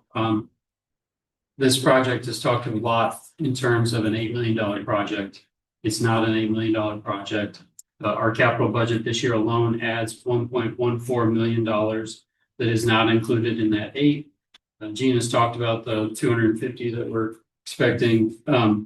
And really this all boils down to the amount of debt that we took on to build out this building in April. It's going to end up adding over $25 million to our debt service at a time when we are strapped financially in a way that the city has not been before. Maybe this project is the best thing for us to do long-term, but that should have been done after a discussion about everything that's going on with our finances, what's going on with our utilities, and where we're going. And so the development that is under contract at the current Public Works facility. My understanding is we went under contract after we learned about the electric overspending. That would have been a perfect time to say, hey, do we still want to move forward with this at this? And so I'll continue to also vote no on these because I believe that this was the wrong direction to rush into this at this time for the city. So I've spent a lot of time thinking a lot about this for a long time too, and it's been really hard. But as I started thinking about, we get focused on what's the negatives and we forget about the employees in some key areas that are very important to this city. And that's Fleet and Street. And they need better facilities to work from. They need to be able to be in better working care. And we need to believe that, you know, these departments that we're not getting rid of, that are our people that really care about this city, they need a better environment to work in. And I think I've heard the locker room and showers were only for water. That's not true. And I think we have to also keep in mind that that space over time is better than what the use of where we are today. We would still have to put money into the facility today. So it's not a one or nothing. There's a lot of trade-offs we have to make. I'm still supporting this, but I think I want us to remember that there are humans who every day are working in less than perfect conditions. And this gives them hope that they get to work in a better environment, one with better equipment, one where they're all together. So I try to put myself in some of those shoes too. Why are we coming now with these particular resolutions? Is this something that could wait 3, 4, 5 months when you have better handle and you come to us with all of your expenditures so we can look at all at once and say, these are good numbers and these are the final numbers? Right now, we're over just in that one line item by about 140,000. So my concern is, where else are we gonna be over? And where's that money gonna come from? And, you know, you come back to us next month and you're gonna say, well, I need 15,000 for exterior signage instead of 10,000. Well, that's 5,000 more. And I'd like to see something all at once come in front of us and not this piecemeal. I wonder if that's possible to do that. Unfortunately, not in this case, because especially the one for the fire alarm, currently it's not being monitored, and so the sooner I can get this in, I can get that fire alarm monitored. It's the one for tech electronics. So, and then also it's to get the work done in the timely manner. And so, you know, we could definitely package all the rest of these items that we're anticipating to come before you. You know, so that you're seeing the entire picture and, but for these specific ones, these were very important to get going right off the bat from the start of the construction. Well, along those lines, when they start construction, if we implement these two right now, and then we start construction, are there gonna be additional costs because they have to move some fire alarm lines or redo the video or key card things because? This have all been designed with the plans. And this was identified from the start to have a different contract from the prime contract, so that we had specific systems for card access, fire alarm, and the same system we have here in City Hall, same at the police station, video surveillance is all the same throughout. I get that makes sense to have it separate, but I don't like this piecemealing these things, especially when all of a sudden we go from 609 to 746. Where's that money gonna come from? In other parts of the budget, and now what's the next surprise? Where I'm getting that number, Chris, is these two numbers, these two resolutions are 496. All right, and then if you take the other 6, which is data room head end equipment, 75,000. What do you expect the bid for that to come in? Yeah, how quickly can we get all these bids? And can we not you're telling me we can't roll everything up quicker. I want this just to be one and done. So I don't want to keep on revisiting this. But if it's going to be $500,000 over, I'm going to be revisiting this. Like right now, I'm revisiting because it's 100,000 plus over. So yeah, for these specific ones, I put contingency in those. I don't anticipate spending that, but I would like to have that flexibility and that 10%, and that's where you're seeing that additional 50,000. It's 10% worth of 50,000. Correct. Yeah. So you're still 50,000, 50, still more. Yeah, you're still well over. You know, when was the last time you got numbers for data room head end equipment? How some of the other stuff, I'm not so worried about 10,000 for signage, maybe it's 12,000. Who's got the penis point? You know, every $1,000 in this budget is got some people going into their closets and like not using supplies anymore. You know. So where's this money gonna come from? The extra 100,000 plus for these two items? So it's coming from the budget. I don't anticipate spending all of it, you know, so it goes back to that we have multiple items in the same line item, And it's up to me to manage that, so I don't go over the entire budget. And so there's more flexibility that I could have for this specific line item, but it will not exceed the overall budget. So right now, if I take the two resolutions plus the 6 items, we're at $746,000. All right, let's knock off 50,000 for contingency. I'll give you a benefit of the doubt there, right? We're still at 100, that's still puts us down to 87,000 over budget. No, because there's also the other line item for moving costs. That's 105. And I took the 45,000 anticipated moving and just left that in the moving. So if you take all of those numbers, I mean, again, we're talking line item, the line item for new building, tech equipment and services is 609. It appears that you're gonna be at 701 minus that 45 for moving.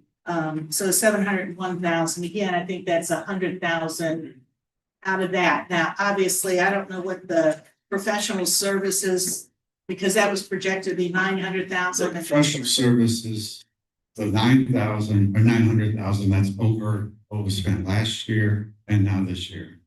So you're only seeing half of that cost for this year. So that's the owner's rep and all that other stuff. Owner's rep and architect. So that's already, that's gonna be eaten up, and then you're moving expenses and small appliances, you had it 105, Darren threw out a 45,000. So, I mean, and who knows what the moving costs are, could be more than that. So again, it comes down to your tech equipment and services line item that looks like it's gonna be 100,000 over budget. Given the additional things that Darren has sent to us. And I think that's gonna be the challenge, is where else you're gonna get that money. That's a concern I have.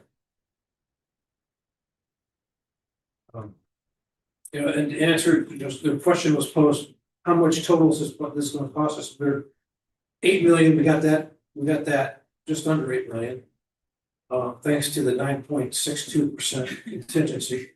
But then you add in these other ones, that's gonna be about $1,050,000, so it looks like it's gonna be 9 million, give or take a little, is what we're anticipating. That's if I use all of contingency, yes. I don't anticipate to use all. You did start down this road in what, 2023? Oh, it's been a rabbit hole from day one, and which was. Long before we knew last Which one is? year about what happened with electric, so.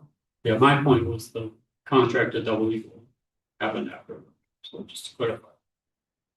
And the taking out of additional COPs and other expenditures when we could have stepped back and at least reevaluated what direction and what our commitment was gonna be, and what our needs might be. Again, we've made a lot of votes moving down this pathway without taking a step back and looking at a 50,000 foot view, given all the challenges. I'm done. Anything else? Okay. Roll call, please. Mayor Gibbons? Yes. Councilmember Arnold? No, Councilmember Burkett? Yes. Councilmember Dick Said. No. Councilmember Lavender? Yes. Councilmember McLean? Yes. Councilmember Schaefer? No, Resolution passes, resolution 78, 2026. Resolution 78, 2026, a resolution accepting the bid of Tech Electronics in the amount not to exceed $270,729.80, which includes a 10% contingency in the amount of $24,611.80 pursuant to Tech Electronics Tips Cooperative Contract for a fire alarm, DAS antenna, and video door intercom system services for the new public works facility at 545 Leffingwell Avenue, Kirkwood, Missouri, and authorizing and directing the director of procurement to issue a purchase order.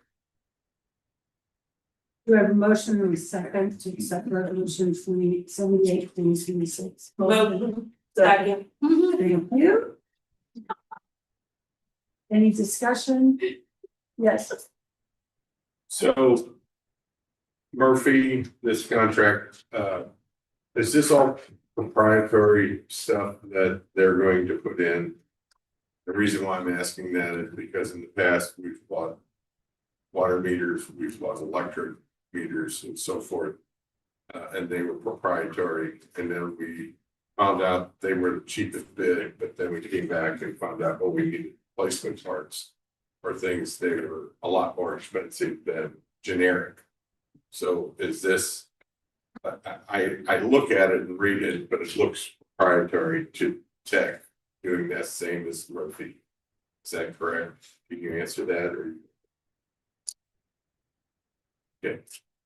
Okay, I just speak of what happened to us as the city in the past when we bought water meters. Now we have to go to a specific company. You can't go out and get bids for it. Same thing with electric. So I'm looking at this as, well, you know, they may be the cheapest price that we get now, but what happens in 2 years or 5 years down the road when we have to do maintenance on this? So I'm a no vote anyway, but I just thought somebody should look into that or think that through. Thank you.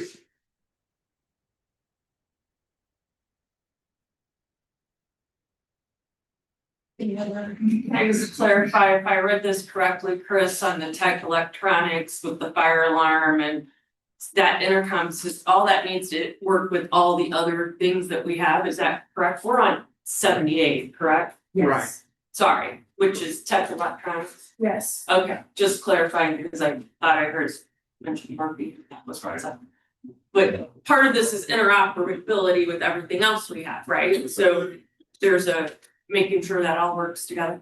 Okay, thank you. Yeah, once. Roll call, please. Mayor Gibbons? Yes. Councilmember Arnold? No. Councilmember Burkett? Yes. Councilmember Jack Sadek? No. Councilmember Lavender? Yes. Councilmember McLean? Yes. Councilmember Schaefer? Oh, Okay. The resolution passes. I'm going to ask for Robert's Rules of Order to break down. I'd like to, we have one more thing to do, but I'd like to invite, can I have a motion? Robert's Rules. motion To break Robert's rules. second. Thank you. All in favor, say aye. Aye. Opposed, nay. Okay. I want to invite Pat Kelly up, and Pat, I'm sorry you've sat there all night long from the Metro League to talk with us about the use tax that's going to be on the ballot in August. Thank you, Mayor. Yeah, it's been a long time since I sat at the Board of Aldermen, so. I haven't been there before, but no, I appreciate it, and it's worthwhile to be here. I'm Pat Kelly, Executive Director of Municipal League of Metro St. Louis. Quick little story. I realized sitting here, it was 11 years ago, June 29th, that I held my last interview here. Art McDonald was the president of the league, and they offered me the position as the executive director of the league. So that happened downstairs in your conference room. So you can blame them. So, I'm here tonight to talk about St. Louis County Prop U, which will be on the August 4th ballot, which is the St. Louis County use tax. Just so everybody understands, the use tax is applying our local sales tax rate to internet purchases. And the league is supportive of this initiative. To be quite frank, we drafted the ordinance for St. Louis County to put it on the ballot. And one of the reasons is to ensure that the other taxing districts get their share of this county tax. And that's why we're supporting the tax, because it's going to benefit all of our municipalities of St. Louis County passes their use tax. First, it also solves St. Louis County's deficit problem. I had a spreadsheet that I passed out to you, and this is the estimate revenue based on actual retail sales from 2024. It will generate about $70 million dedicated to St. Louis County that will offset their $40 million deficit. So that's a good thing for our county to make sure that they're providing the services. But St. Louis County, as most of you know, but the general public might not know, is that a number of the taxes that they collect that are considered county taxes actually go to other political subdivisions.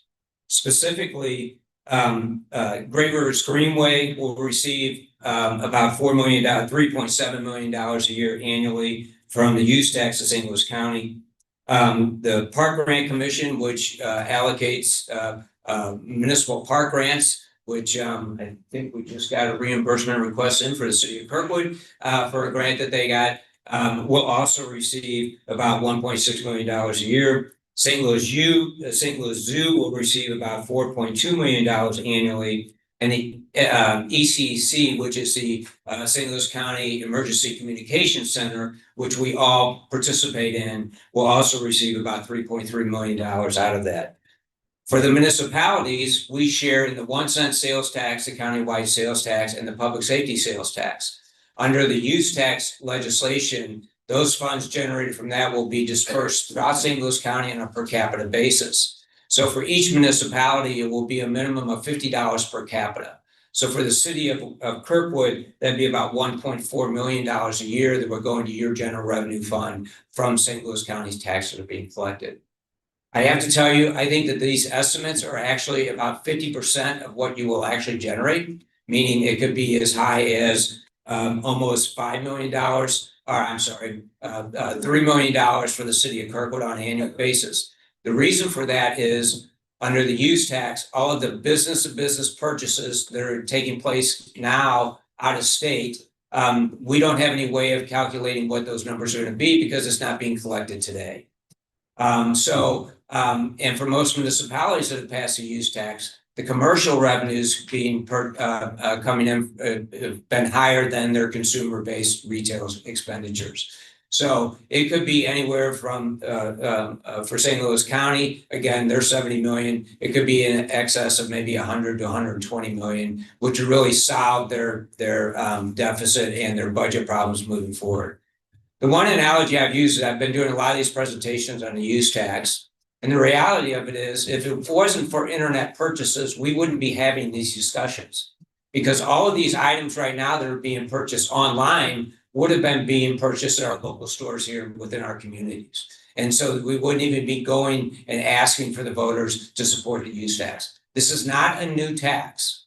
This is taking the existing taxes that the residents have already approved and modernizing our taxing system to collect for those purchases that are taking place online. So I'd be happy to try to answer any questions. We think this is good for everybody. It's good for a lot of different political subdivisions. And it'll keep other cities and political subdivisions from going to the voters for asking for other sources of revenue. So I'd be happy to answer any questions. I have a question. What about the Wayfair tax? This is Wayfair. Okay, so some municipalities have already implemented that. Yes, Kirkwood has. Actually, 55 of the municipalities have already adopted the use tax. The state has had it forever. They've been collecting use tax primarily on commercial. The first use tax legislation was passed by the state, I think it was 1959. But it wasn't until we got a consistent system for collecting it nationally, federally, until we had the Supreme Court allowed us to collect it at the local level. So since we're already collecting it in Kirkwood, how will how will the county pass and add money to us? Because we share in the 1 cent pool tax. It's out of the pool. Well, the pool goes away because this just goes, there's no more formula. It's just divided on a per capita basis, and also the public safety sales tax. So those are taxes that the county came to the municipalities without taking too much time. They came and said, we need these funds to to provide municipal services in unincorporated St. Louis County. So if you support those taxes, we're going to share those with you, both the public safety and the 1 cent, to make it simple. So that portion, again, it's just a simple per capita, divide St. Louis County, those revenues by $1 million, it comes out to be about $50 per capita at a minimum. I think it'd probably be closer to $75 or $100 per capita. Great, thank you. Has the county, are they gonna do anything to try to get this passed? People like Frank, no. The county didn't allocate any money for an educational campaign. I can tell you from experience working with other cities, I can't recall on Kirkwood specifically, but most of the cities had to put it on the ballot twice in order to get to pass. Because it really takes educating your voters and getting them to understand what it really is. It also helps our small businesses, by the way. you know, especially your local businesses, which I know Kirkwood has made up a lot of. But in that education is important. In St. Louis County didn't put any money in their budget to educate the voters. I don't believe they even have it on their website. But we, as a league, as you know, serving on our executive board, we think this is important, not only for our municipalities, but really to modernize the taxing system. I tell you, there is a real concern from the league standpoint. If some of these other changes on the August ballot are approved, it could be very difficult to have any new taxes for any political subdivision moving forward. So our plan in working with consultants is that if it doesn't pass in April, we're hoping that St. Louis County will put it right back on the ballot in November. And maybe at that point, then they'll contribute some funds in order to start really getting out and educating voters. So, but we're trying to do our part. I thought the county already had this on the ballot once. St. Louis County has had on the ballot 4 times since 1998 was the first year they put it on. 1998. Yeah. And then Wayfair specifically passed in the legislature in 2018 or 19. Yeah, prior to that, the use tax would be collected on commercial businesses primarily because they're required to on their tax. If you had purchases, you were supposed. You and I know. to Right, yeah. Yeah. But specifically for internet sales, 2018, 2019. Yeah, it was 2018 the Wayfair. Yeah, and we worked hard to get brick and mortar to have equity with what's online. As you know, I mean, as an elected official in the city of Brentwood, for 22 years, we worked on this back in the 90s, trying to get the legislation passed so that we can collect it at the local level. Well, thank you for being here and supporting us. And waiting so long. Yeah. That's all right. I appreciate it. Yellow card. We talked about that. I couldn't ask questions then. Yeah. Definitely. Yeah, thank you so much for Absolutely. being here. Thanks for letting me have some time. Thank you. Okay, now we need to go back to the minutes. So we need a motion and a second to approve the minutes before we do a motion second. Okay. May I have a Motion to approve the minutes. Second. Okay, now we need a motion to amend. Motion to amend minutes. You get to amend, so, the minutes, those at, Board left out. it's under public comments, I apologize if he's watching, I probably mispronounced his last name, Mr. Neskev. I accidentally did not finish his sentence for public comment, so. Now, but now you're gonna put it in the minutes. Yes. Corrected. So we'll do a Okay. second on that. It's a second on. The correct On one, Mark's motion second. okay. All right, English discussion. All in favor, say aye. Opposed, nay. Okay, that. And I'll abstain. That was the motion to amend, so you can vote on that if you want to, or you don't have to, you just want to abstain. I'll just abstain. Okay, Yeah, now we need a motion on the minutes as amended. Amended. Motion. We already have a motion on the floor. Oh, okay. We just need to take a vote on the minutes of the Any night. more questions on that? Okay, all in favor, say aye. Aye. Opposed, nay. And abstain. So it passes. Thank you. Okay, now we go to city council reports. I'm gonna go fast. I just want to give a big shout out to the city of Kirkwood's 4th of July celebration. It was amazing, absolutely amazing. And Lori had a young family here who was just so excited about the family atmosphere of Kirkwood Park. So that's 1. 2, Big Boy is coming through Kirkwood. It's not stopping because of our construction, but Monday about 10 o'clock, it's gonna leave downtown at 9:30. It'll be chugging through. So I hope we have crowds out there waving and saying hi. And speaking of trains, I went to Jeff City on Monday with one of the other colleagues that I work with on Amtrak issues to meet with the governor because the budget starts with him.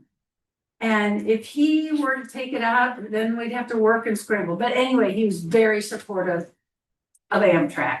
He wants to ride it. He wants the freshmen to ride it on their freshman tour.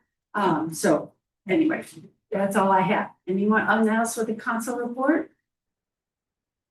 I'll go to Yes. the library. If you've gone to the library, you know those doors are massively heavy and the buttons are often broken and all of that. Krista, our librarian, has put out an RFP. If they decided by last Thursday, Friday, they were gonna be able to save $7,000 on sliding doors. So she hustled her building committee together. They approved it, and I believe it's September or October. For 3 days, we'll use the Taylor entrance while they replace the doors to just be sliding doors. Apparently kids hit the button a lot. Okay, anybody else? Okay. Chief Administrative Officer report. We do have an application, the city's received an application for a temporary outdoor variance from, is that Taleo? Thank you, Taleo Ventures L3C 132 West Monroe Avenue to hold their annual birthday party on their parking lot. In the parking lot at 142 West Madison on August 16th, 2026, from 8 AM to 2 PM. Yeah. Do we have a Need a motion? motion. Second. Okay, and the applicant is here. Olivia, would you like to come up and say? Yeah, this young lady started this business down at the farmer's market how many years ago? Well, we'll be celebrating 5 years in August of the shop, but started in April of 2020 at the farmer's market, so. Exciting. Yeah, and our theme actually for the 5 years is gonna be a farmer's market theme to go back to the original where Taleo started. Very cool. And we're actually doing a partnership with Summit Produce, like we're using some of their produce for a fun new sandwich that we're doing and stuff like that, so. Yeah, and we'll have, if you guys have been before, we'll have about 35 vendors all throughout the parking lot. It's kind of like our own mini farmers market for the day, just to celebrate Taleo's birthday. That's awesome, and it's kind of all about Kirkwood, isn't it? Yeah, all local businesses, all the things. Yeah. Okay, so, I have one more item. wait, I have a question. Oh, they have. Yeah. One question is, how come we're not gonna start this at 6 AM? And it's a little hard to get the vendors there at 6 AM. You still get your coffee. I am glad you come once a year so I can keep practicing how to say. I know, it's hard. It to Taleo. I know, I need this once a year, because by the time she goes, I call it everything else. It's all right. Thank you. First try. Yeah, that's great. Okay. Anybody else have anything? Okay, all those in favor say aye. Aye. Opposed, nay. Thank Thanks, you. Olivia, thanks for being here. Okay. Thanks for coming to Kirkwood. I have one other item. Okay. Just want to say thank you to David. This is his last city council meeting. So I help say thank you for helping me with a short transition, David. That's okay. Not as long as I wanted, but that's okay. But anyway, I wish him well and continued success. Yeah. Thank you. Yeah, we all No, do. that's good.